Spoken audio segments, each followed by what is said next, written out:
नमस्कार दोस्तों, हम बात करने वाले हैं एसएससी जीडी 2025 में 19 फरवरी की फर्स्ट शिफ्ट में आए हुए जीके और जीएस के प्रश्नों के बारे में। और गाइस, आपकी जानकारी के लिए बता दूं कि यार सारे के सारे क्वेश्चन एकदम ऑथेंटिक हैं, तो उस बात की चिंता आप लोग मत कीजिए, ठीक है। और जो भी भाई वीडियो पर पहली बार आए हैं तो वीडियो को एक लाइक दबा दीजिए और जो चैनल है ना उसे सब्सक्राइब कर दीजिए यार।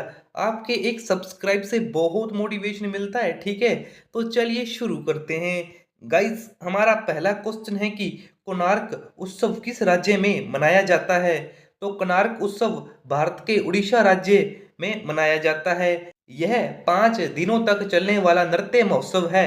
यह हर साल दिसंबर के महीने में आयोजित किया जाता है। यह उड़ीसा के सबसे बड़े नृत्यों में से एक है। और इससे जुड़े हुए कुछ इंपॉर्टेंट फैक्ट जान लीजिए, जैसे कि यह महोत्सव सूर्य मंदिर की पृष्ठभूमि में आयोजित किया जाता है।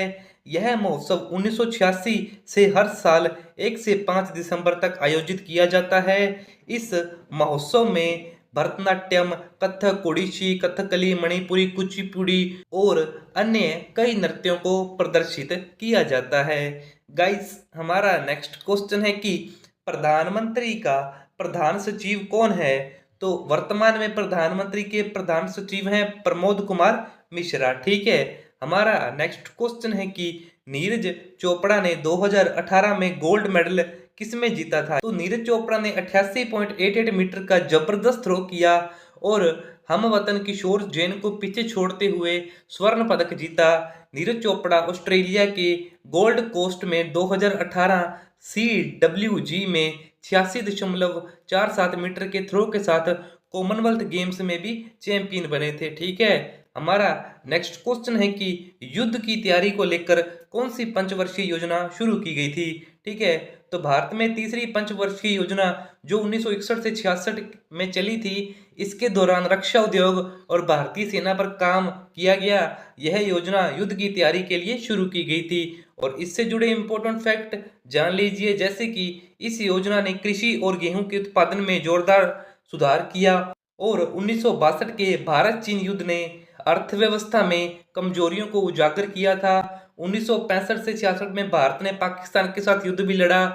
तो इसीलिए जो तीसरी पंचवर्षीय योजना थी ना, ये भारतीय सेना पर काम करने के लिए भी शुरू की गई थी, ठीक है। ये पॉइंट भी आप याद रखिए। हमारा नेक्स्ट क्वेश्चन है कि 2023 में नेशनल खो खो में कौन सी कंट्री ने गोल्ड जीता, ठीक है। ये क्वेश्चन ना हमें क्लियर नहीं हो पाया पूरी तरह से। बाकी अगर आपको क्लियर है तो कमेंट बॉक्स में जरूर बताइएगा कि कैसे इस क्वेश्चन को पूछा गया था, ठीक है।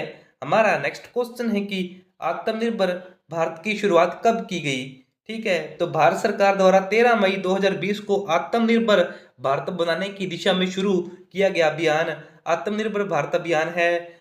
प्रधानमंत्री नरेंद्र मोदी ने महामारी के समय में देश का समर्थन करने के लिए सहायता के रूप में 20 लाख करोड़ रुपए के आर्थिक पैकेज की घोषणा भी की थी, ठीक है। हमारा नेक्स्ट क्वेश्चन है कि आईएफसी कोड कितने नंबर का होता है। तो आईएफसी कोड 11 अंकों का होता है। यह एक अल्फा न्यूमेरिक कोड होता है। इसे अंग्रेजी के अक्षर और नंबर दोनों होते हैं। आईएफसी कोड का जो फुल फॉर्म है वो है इंडियन फाइनेंशियल सिस्टम कोड, ठीक है। और इससे जुड़े कुछ इंपॉर्टेंट फैक्ट जान लीजिए, जैसे कि आईएफसी कोड भारतीय रिजर्व बैंक की ओर से हर बैंक शाखा को दिया जाता है। आईएफसी कोड एनईएफटी, आरटीजीएस और आईएमपीएस जैसे इलेक्ट्रॉनिक फंड ट्रांसफर सिस्टम में इस्तेमाल किया जाता है। यह किसी भी बैंक की शाखा को पहचान करने में मदद करता है, ठीक है। हमारा नेक्स्ट क्वेश्चन है कि भारत का बाल लिंगानुपात कितना है। तो 2011 की जनगणना के अनुसार 6 साल की आयु वर्ग में प्रति 1000 पुरुषों पर महिलाओं की संख्या को बाल लिंगानुपात कहा गया। साल 2011 की जनगणना के मुताबिक भारत का जो लिंगानुपात है वो 919 था। साल 2001 की जनगणना के मुताबिक भारत का बाल लिंगानुपात 927 था। और साल 2011 की जनगणना में हरियाणा का बाल लिंगानुपात सबसे कम था, जो कि 834 था।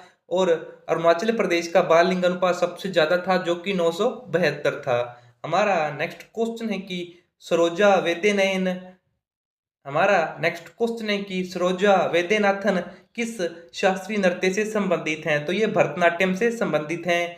इनका जन्म 19 सितंबर 1937 को एक कोरियोग्राफर गुरु और भरतनाट्यम की उल्लेखनीय प्रतिपादक के रूप में हुआ।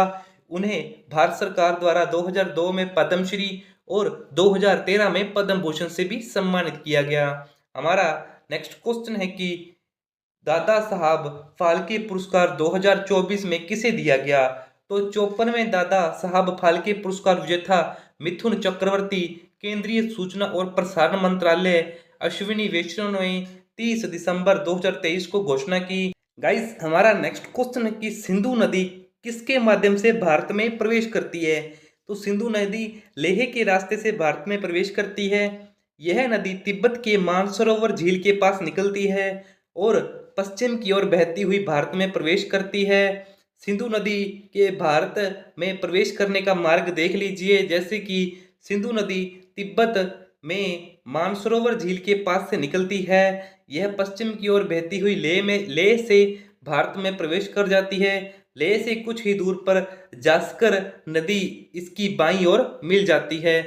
तो गाइज, यही थे 19 फरवरी की जो फर्स्ट शिफ्ट में आए हुए जीके और जीएस के कुछ प्रश्न जो हमें मिल पाए।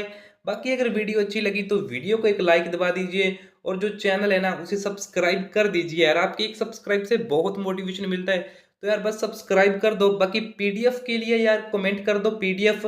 आपको टेलीग्राम चैनल का लिंक मिल जाएगा, तो वहां जाकर ज्वाइन हो जाना और सारी की सारी PDF free of cost download कर लेना।